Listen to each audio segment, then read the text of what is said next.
Now, when I was about to give this presentation, I was given 3 things that I should consider. As you know, anyone who's a Toastmaster, as you progress through the program, there are certain presentations on the Toastmasters International site that you are recommended to give to progress throughout the program. Sometimes when these presentations are given to you, it's a little difficult to make them interesting. So I hope you're ready to have fun. That was one of the suggestions that was given to me, to try to make this interesting. Now, hopefully you don't equate fun to food, because as you can see in the middle of the table, I brought a bunch of bananas. However, all the rest of the snacks are sitting on my counter at home. No. So feel free to take a banana. That's all we have right now. How'd the bananas make it? Eric, can you bring me up my backpack, please? Bring the backpack, yes. Thank you. Continuing on with Evaluate to Motivate, I am trying to make this, remember, fun. So, what is one reason that we want to evaluate someone? Anyone? To help them improve. To help them improve. All right, so do you like pink, purple, or yellow? Yellow. All right, come on up. Come on down. You have won the yellow flower.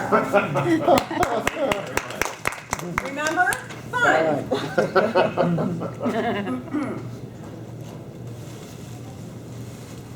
Now, one of the ways that we do our evaluations is by providing immediate feedback. What does that mean? Well, today we have 3 speakers. And after I am done presenting, and after Bob is done speaking, he's going to invite an evaluator for each of the speakers. Why is this important? Because we are here to improve. And the best way to improve is to get immediate feedback. What did you do well? What do you need to improve on? And by explaining to everyone why they need to make these changes, they will begin to improve and begin to grow their self-esteem. Now, one thing that's interesting, and I found this interesting when I first had my first evaluation, is when you're getting evaluated, the person being evaluated does not speak. This is not a dialogue. This is an interpretation of the evaluator's opinion of your speech. So you sit there and you listen.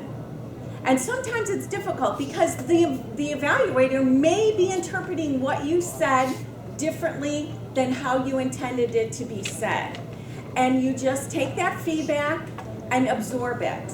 Now you need to have what? Thick skin. Thick skin. What color do you like? All we have left is purple or pink? Pink. All right. There we go. A pink flower.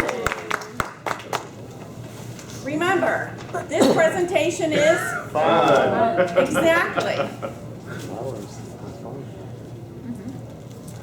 Now, ideally, if you know the person who's giving their presentation, you'll want to talk to them beforehand. And why is that? Because depending on where you are on the ladder of your speaking skills, there are times when you may have 10 things that you have done wrong in your presentation. Well, think about it. If you get hit with all these 10 things about what you're trying to improve, nothing is going to stick. So as you progress through your manual, it's important to want to focus on tops 3 things. So if you can speak with your evaluator ahead of time, you can tell them what you're trying to work on. They can focus on those things. Tell you if you've made some improvement. Tell you if you need some improvement. Now, this does not mean that they can't comment on other things. Of course they can. But just keep in mind that the more things you give them, the less focus they're going to give to each thing.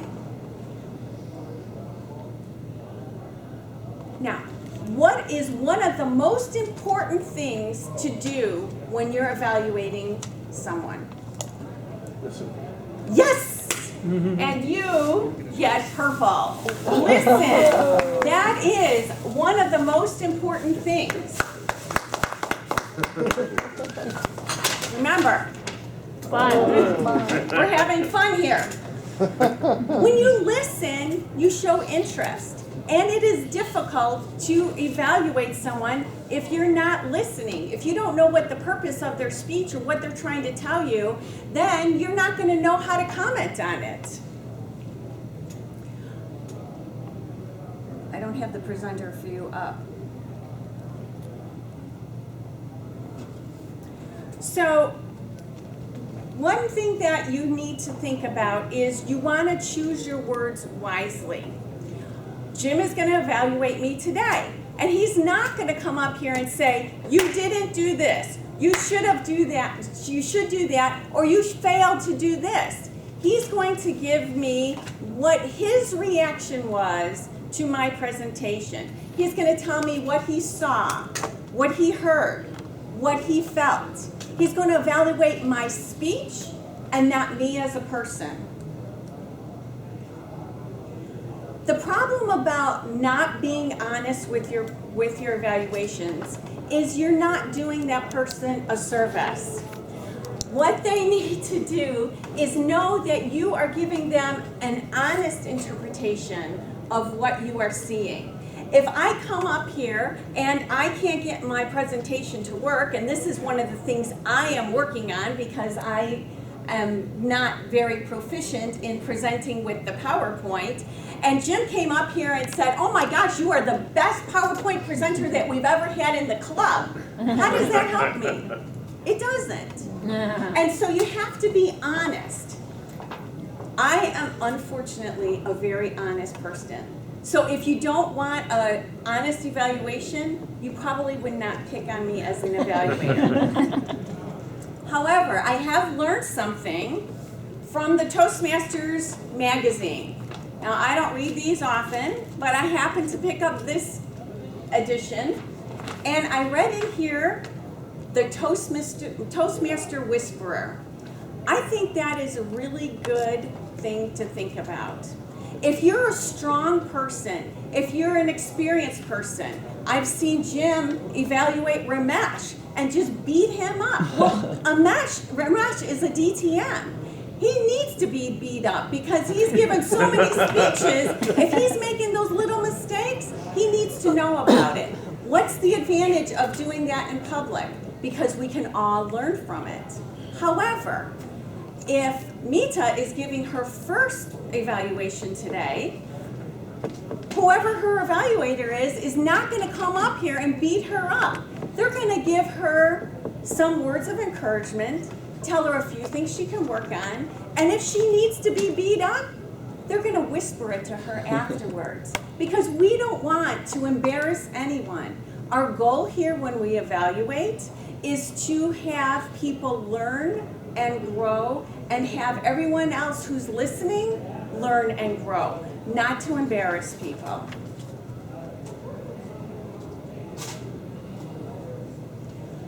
In the Toastmasters presentation, it talks about giving a personal story. I personally can never give a personal story when I'm giving an evaluation because unfortunately I have so much to say, I can never finish in time. So if I add a story in there, I would never, ever, ever finish on time. However, if you're someone who feels inclined to include a story, it's all approved through the Toastmasters International. So now, this is the presentation that is given to me. Another suggestion that was given to me, well, actually, I thought it was going to be a suggestion, was a pressure cooker. Now, this is where it gets a little interesting because after the meeting, the person leaves and they may be internalizing everything that you have said and think, oh my gosh, I am never going to get up and give another speech. If you feel that way, you may want to reach out to the person who you evaluated and just ensure that they're doing okay and that they are encouraged to do the next speech. Now, one other thing I wanted to add here is, get to my desktop.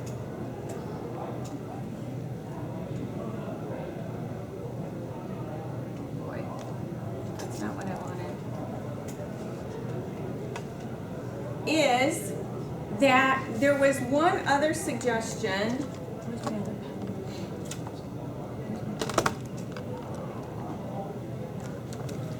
Quick. Is, well, there you go. This is my second time trying this, and it is not working. Oh, right there. Yes. All right. So the other suggestion I was given was to include singing. So, I am not about to sing, but I am going to attempt this for the second time. And here, well, and there is my dog. And again, it is not singing. But one day, as I continue to progress in my PowerPoint presentation skills, you will see my dog sing. If you have any questions regarding Evaluate to Motivate, please see me at the end. Thank you. We might have a few glitches, but it was definitely fun. Fun.